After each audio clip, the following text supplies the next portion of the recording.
আমরা কেউ দাঙ্গা চাই না। আমরা পৃথিবীতে এসেছি, এসে কেউ হিন্দু হয়েছে, কেউ মুসলিম হয়েছে, কেউ খ্রিস্টান হয়েছে, কিন্তু আমাদের দেহে রক্ত সব এক, আমাদের সংস্কৃতি সব এক। কেন আমরা নিজেদের মধ্যে এরকম ভেদাভেদ তৈরি করি? আমরা সবাই মিলেমিশে একসাথে থাকবো। আমরা তো কাউকে অন্যভাবে দেখি না। আমাদের স্কুলে যা এখানে শিক্ষা দেওয়া হয়, ওর নাম হচ্ছে হিন্দু মুসলিম ছাত্র, আমরা আলাদা করে দেখি। আমরা সবাই মানুষ। আমাদের সব থেকে আগে পরিচয় হচ্ছে আমরা মানুষ, তারপরে আমাদের ধর্ম। তো এটা আমরা মনে রাখবো যে আগে আমাদের পরিচয় হচ্ছে মানুষ। আমরা পাশে থাকবো, প্রত্যেকের পাশে থাকবো, প্রত্যেকের সুযোগের আমার সাথী হচ্ছে।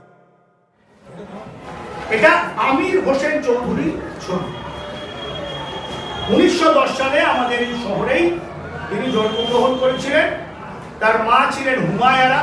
তিনি আবার ছিলেন কলকাতার যে বিখ্যাত লেডি ব্রেবন কলেজ, সেই লেডি ব্রেবন কলেজের হোস্টেলের সুপারিনটেন্ডেন্ট। আর তার মাসি, বড় মাসি, তিনি ছিলেন ভারত বিখ্যাত শুধু নন, জগৎ বিখ্যাত একজন মানুষ। তার নাম রোকেয়া সাখাওয়াত হোসেন। তোমরা ক্লাস 5-এ সোশ্যাল রিফর্মার বলে যে লেসনটা পড়েছো, সেখানে তার কথা তোমরা পড়েছো। এই আমির হোসেন চৌধুরী শুধু এই দুটো পরিচয়ের জন্য বিখ্যাত তা নন। তিনি কলকাতার মৌলানা আজাদ কলেজ থেকে তিনি পাশ করেন। এবারে 1947 সালে যখন আমাদের দেশ দুটো টুকরো হয়ে গেল, তার পরিবারের অনেক সদস্যরাই বাংলাদেশে চলে গেলেন। তিনিও চলে যান পূর্ব পাকিস্তানে, তখন বাংলাদেশ নয়, পূর্ব পাকিস্তান। এবং সেখানে গিয়ে তিনি কাজী নজরুল ইসলামের গান, কবিতা এইগুলো চর্চা করার জন্য এবং নজরুলকে নিয়ে গবেষণা করার জন্য নজরুল একাডেমি বলে একটি প্রতিষ্ঠান তৈরি করেছে। তখন তার বয়স হয় 45-46 এরকম। 1964 সালে তোমরা খবর কাগজে এখনো দেখো, বহু জায়গায় হিন্দু মুসলমানের মধ্যে সাম্প্রদায়িক দাঙ্গা তৈরি হয়। তাতে বহু মানুষ, নিরীহ মানুষ, তাদের প্রাণ চলে যায়। 1964 সালে ঢাকা শহরে এরকম একটি সাম্প্রদায়িক দাঙ্গা হয়। আমির হোসেন চৌধুরী ওখানে হিন্দুদের উপর আক্রমণ হচ্ছিল, তিনি হিন্দুদের উপরে আক্রমণ, সেই আক্রমণকে ঠেকাবার জন্য তিনি ঝাঁপিয়ে পড়েন।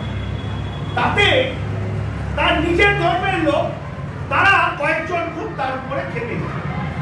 দাঙ্গা মিটে যাওয়ার পরে 1964 সালের আজকের দিনে তিনি যখন ঢাকা রাস্তা দিয়ে বাজারের দিকে যাচ্ছিলেন, একদল লোক তাকে সেখানে মারতে শুরু করে এবং তাকে রাস্তায় পিটিয়ে মেরে।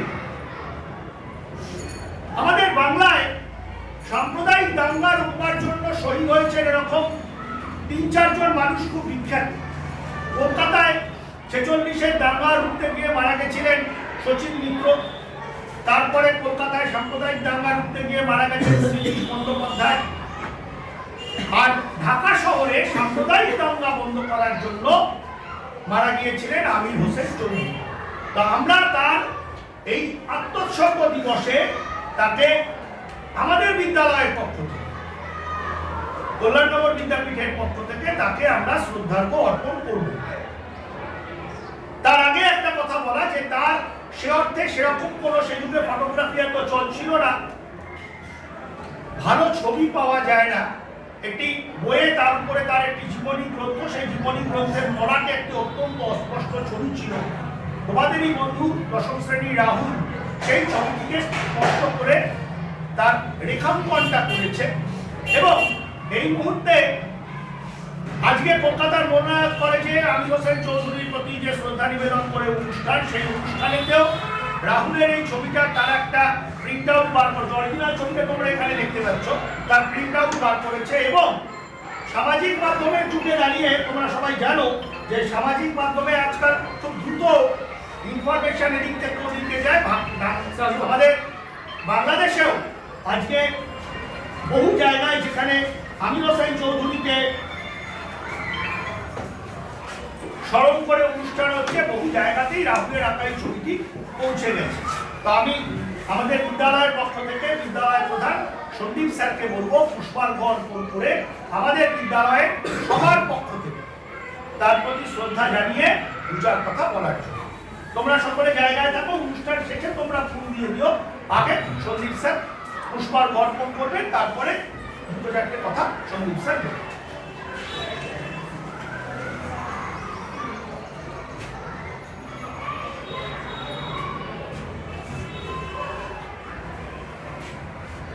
আমির হোসেন চৌধুরী সম্পর্কে তো আমাদের কিষাণ স্যার বললেন, আমরা কেউ দাঙ্গা চাই না। আমরা পৃথিবীতে এসেছি কেউ হিন্দু হয়েছে, কেউ মুসলিম হয়েছে, কেউ খ্রিস্টান হয়েছে, কিন্তু আমাদের দেহে রক্ত সব এক, আমাদের সংস্কৃতি সব এক। কেন আমরা নিজেদের মধ্যে এরকম ভেদাভেদ তৈরি করি? আমরা সবাই মিলেমিশে একসাথে থাকবো।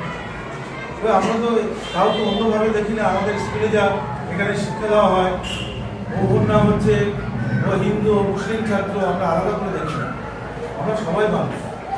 আমাদের সব থেকে আগে পরিচয় হচ্ছে আমরা মানুষ, তারপরে আমাদের ধর্ম।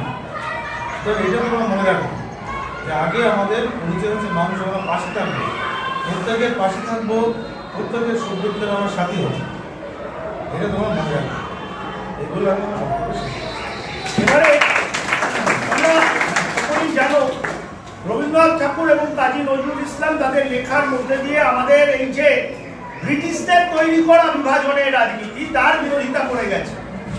আমরা ভারতবর্ষে আমরা কিন্তু সবাই একসঙ্গেই ছিলাম, কিন্তু হিন্দু আর মুসলমানের এই লড়াই তৈরি করে দিয়ে দেশটাকে শাসন করার সুবিধার জন্য ব্রিটিশদের একটা চক্রান্ত ছিল, ডিভাইড অ্যান্ড রুল। তারা হিন্দুদের মধ্যেও ডিভাইড করার চেষ্টা করেছিল। সেও আর এক বিরাট লড়াই, যে লড়াই মহাত্মা গান্ধী এবং বাবা সাহেব ভীমরাও আম্বেদকর না থাকলে সেই লড়াইটাও হয়তো একটা অন্যরকম বাজে চেহারা নিতে পারত। তো রবীন্দ্রনাথ তার সারা জীবন ধরে বহু লেখায় এর বিরোধিতা করেছেন। সেই রকমেরই একটি কবিতা তোমাদের সামনে পড়ে শোনাবে সৌম্যদীপ জানা।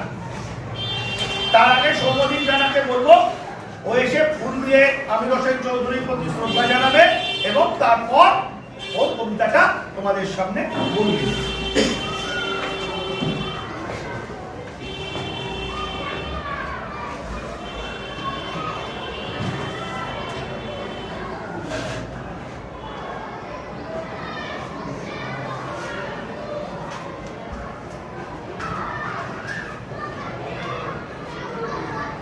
নমস্কার।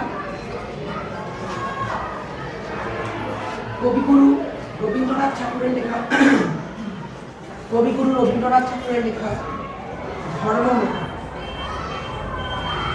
ধর্মের নামে ধর্মের দেশে মোহজালে এসে ধরে, অন্ধ সেজন মরে আর শুধু মরে, নাস্তিক সেও পায় বিধাতার বর, ধার্মিকতার করে না আড়ম্বর, শ্রদ্ধা করিয়া জালে বুদ্ধির আলো,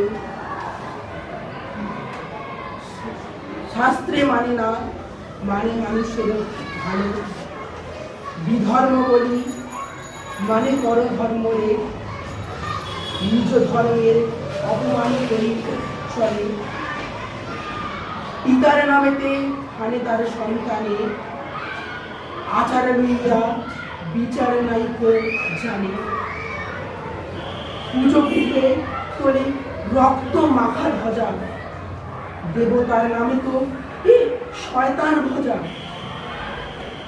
অনেক যুগের লজ্জা ও লাঞ্ছনা, বড় বড় তার এই বিকার বড় বিড়ম্বনা, ধর্মের মাঝে আশ্রয় নিল যারা,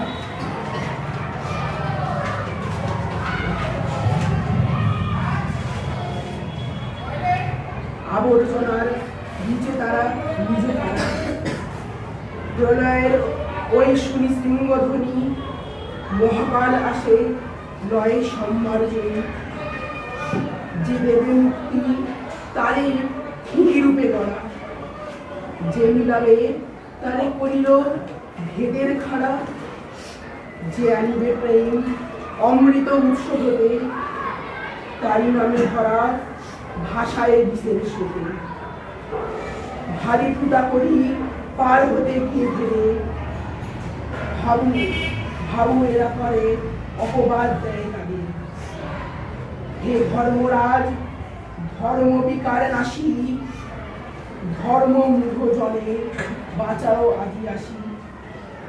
হে পূজার বেদী রক্তে ভিজেছে আজ, ভাঙো ভাঙো ভাঙো আজই ভাঙো গাড়ি এসে। এই ধর্ম পাড়ার প্রাচীন বজ্র ভাঙো, এ অভাগা দেশে জ্ঞানের আলো জানো। রাহুল যেহেতু এই প্রতিধ্বনিকে এসেছে, রাহুলকে বলবো এসে পুষ্পার্ঘ অর্পণ করতে। আর আমি জানি না এখানে কারো ওই কান্ডারি মুশিয়া পূজাটা মুখস্থ আছে, কারোর কাছে মুখস্থ আছে, দেখে বলতে হবে।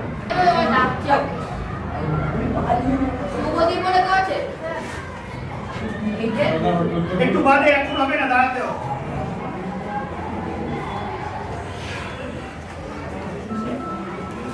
আচ্ছা, আমরা আমির হোসেন চৌধুরী কর্তৃক শ্রদ্ধা নিবেদনের পর্বটা এখানে আমরা শেষ করছি। আমরা চাই না যে এই ধরনের কোনো অন্ধকার আমাদের চারপাশে কখনো নেমে আসুক। এইসব অন্ধকারগুলো ছড়ায় গুজব থেকে। তোমরা আজকে ছোট আছো, বড় হবে, খেয়াল রাখবে যে গুজবের মধ্যে দিয়ে মানুষে মানুষে যে লড়াই বাঁধিয়ে দেওয়ার একটা চক্রান্ত চলে। সত্যটাকে জেনে তারপরে বলা, এইটা করতে হবে। যদি আমরা এটা করতে পারি তাহলে আর কাউরির এমন কোনো মানুষ হবেন না যাকে শান্তি প্রতিষ্ঠা করতে গিয়ে নিজের জীবনটা দিয়ে দিতে হয়। এরা তাদের জীবন দিয়ে আমাদের শিখিয়ে গেছেন সম্প্রদায়ের মধ্যে শান্তি প্রতিষ্ঠা করার কথা। আমরা সেই আদর্শটা মেনে চলি।